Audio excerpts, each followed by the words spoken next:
If you're suffering from a stiff and achy lower back, then chances are you're suffering with one of three different problems, and today I'm going to reveal what they are. If you don't know who I am, my name is Will Harlow and I'm the Over-Fifties specialist physio here at HT Physio in Farnham, and my goal with these videos is to make them more valuable than any paid treatment you've had in the past. Anyway, let's talk about tight, stiff lower backs, and the symptoms we're talking about here are basically tightness that occurs in the lower back muscles. It might make it difficult for you to bend, it might make it difficult for you to twist, maybe you have trouble getting up in the morning because everything feels so tight and so stiff. And basically I see people with these problems all the time, and in my experience everyone who has this issue is usually suffering from at least one of three different things. So all of the injuries that can happen to a lower back, or all of the causes of back pain, can be categorized into one of these three areas. So here are the three problems that I see that can cause a tight and stiff lower back. The first problem is tightness. When we say tightness, what we're talking about is tight muscles. And really what we're talking about here is not necessarily tight lower back muscles, which are the symptom, but tight muscles in the legs. Now, your leg muscles usually have attachments on the back or on the pelvis. So if they become tight, they can pull our pelvises into a different position or into an uncomfortable position, and that puts a lot of stress and strain on the lower back. So if you've got tightness in your legs, that can cause a stiff, tight lower back. The second problem that people often suffer that can cause tightness in the lower back is weakness. And when we're talking about weakness, really the two main culprits, or the two biggest problems, are weakness in the glutes, which are your hip muscles, and weakness in the core, which are the muscles that live around your midriff. Now, if either of these two muscle groups becomes weak, there's nothing to support the spine, so the spine is left exposed and the back muscles have to work twice as hard. And if that happens over a period of time, they become tight and they become sore. And then the third problem we've got here is stiffness. When we're talking about stiffness, we're talking about it in the context of the joints in our lower back. So if our lower back joints, that called the facet joints, become very stiff, what happens is the back can't move as it was designed, and then the muscles around it become tight. So all of the problems I see that cause a stiff, achy lower back tend to fall into these categories. And now I'm going to show you a couple of exercises to fix each one of these problems and hopefully relieve your tight lower back. Before I show you them, the first thing I need to say to you is these exercises are not suitable for everyone. They're not suitable for you if you've just had surgery or if you've been told you shouldn't do them. And do not do any of them if they make your pain feel worse. Get checked out by a doctor if you're not sure. Anyway, let's have a look at the exercises now. So the first problem we want to solve is tightness in the muscles in the legs. And there are three muscle groups which can get tight. And if they're tight, they can pull on the spine and they can cause tightness in the lower back as well. So the three muscle groups we're going to be stretching today are the hip flexors, which live here at the front of the hip. We're going to be stretching the hamstrings, which live at the back of the leg, and we're going to be stretching the glutes, which live at the top of the hip. Now, these stretches shouldn't be painful. They should just feel like there's a stretch happening.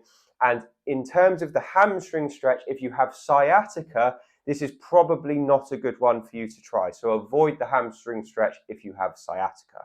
But let's have a look at these stretches now. So we're going to start off with the glute stretch. And the thing I like about the exercises I'm going to show you is they can all be done from a chair.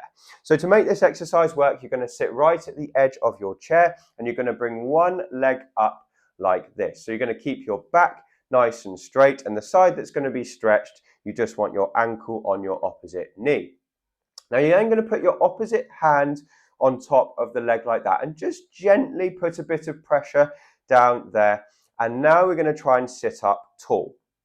Now you probably will already feel quite an intense stretch in your glutes here, and that is a good thing. That means that you're stretching the glutes. If you want to stretch them even more, what you would do is you sit up even taller and lean forward at the hips. So we're not bending the spine, we're just bending forward at the hips and holding, and you'll really feel that stretch intensify.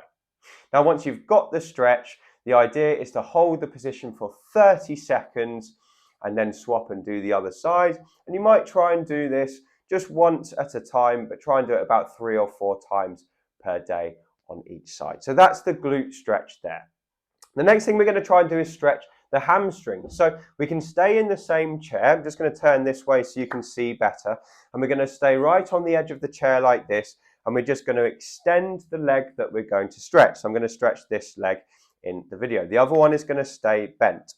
Now it's important when we do the hamstring stretch that we don't lock the knee out and we don't pull our toes up towards us. Okay, and the reason we don't want to do that is because then we'll start to stretch the sciatic nerve more than the hamstring muscle. So we keep the foot relaxed, so allow the foot to be floppy, and keep a very slight bend at this knee as well, probably just 5 or 10 degrees. Both hands are going to go on the opposite side. Again, we're going to sit up tall with a nice straight spine, and we're going to lean forward at the hips. Now, if you're doing this exercise correctly, what you should feel is a stretch coming up the back of the hamstring here.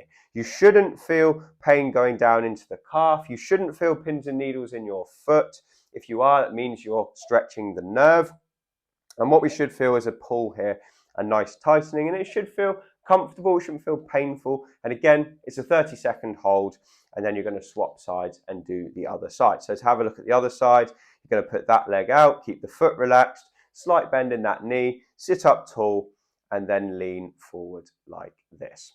So once we've relieved the stress on the hamstrings and on the glutes, we're going to take a lot of pressure away from the lumbar spine. But there's one more muscle group we need to stretch, which is the hip flexors. I'm going to show you how to do that now.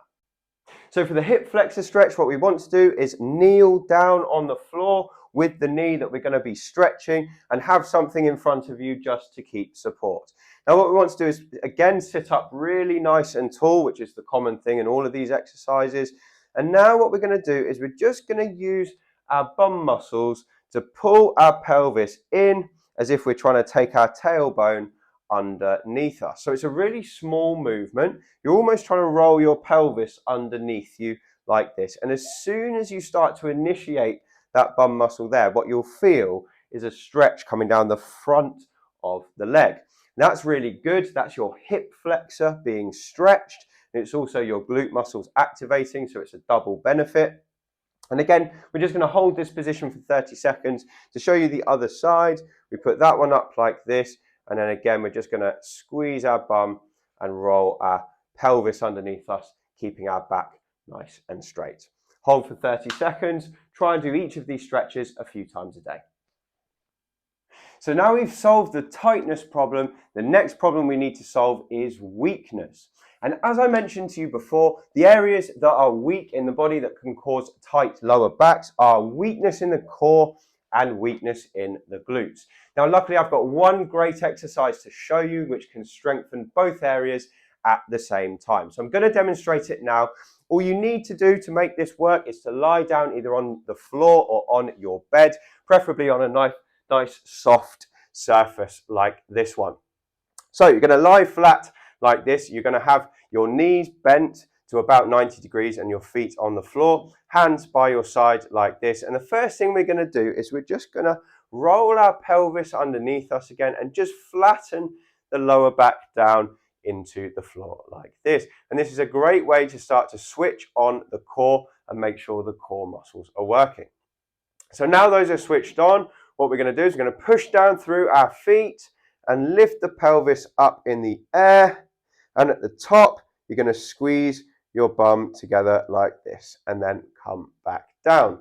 Now you might find you can get a better contraction in your glutes the further up towards your bum your heels are. So again, from here, flatten down, push into the floor, lift up and squeeze these and come down like this. So this is the bridge. It's a great exercise for both the core and the glutes. You can make it a little bit harder by taking your hands up away from the floor.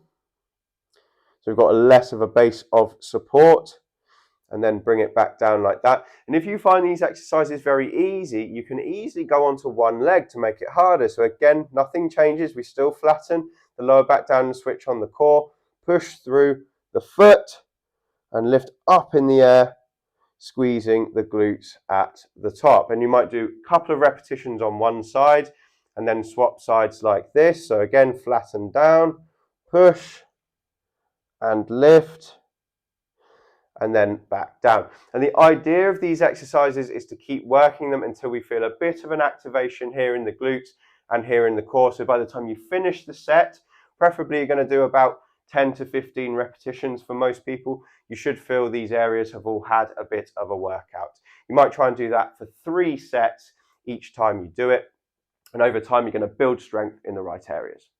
And then the third and final problem we need to fix is stiffness in the joints in the lower back. So our facet joints are the joints that run either side of the spine, and they are involved in a few different movements. They're involved in rotation of the lower back and the mid back. They're also involved in flexion, which is bending forward, and they also come together when we extend back like this. So I've got one great exercise for you, which is really good for loosening stiffness in the facet joints, and it should help you with a tight lower back. So I'm going to show you what that is now.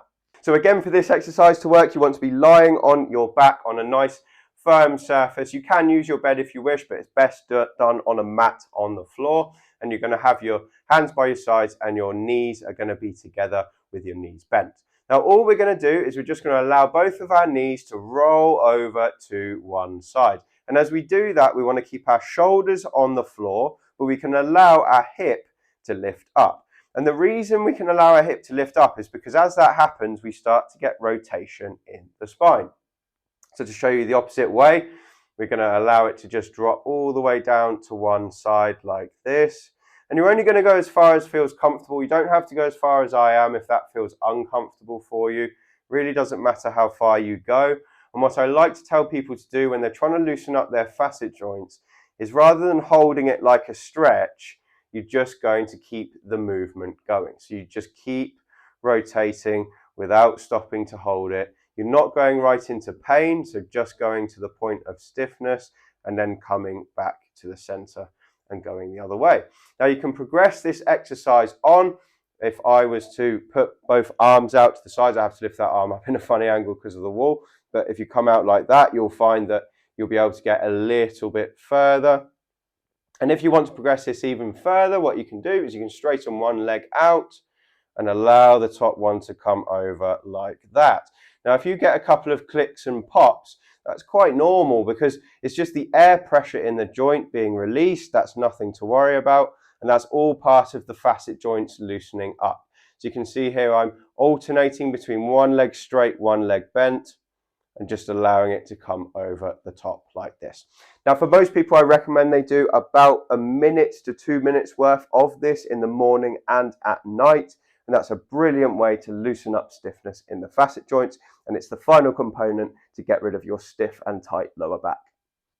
So those are the 3 reasons why your back always feels tight. I hope you found this video useful. If you have, then hit like on the video and subscribe to the channel.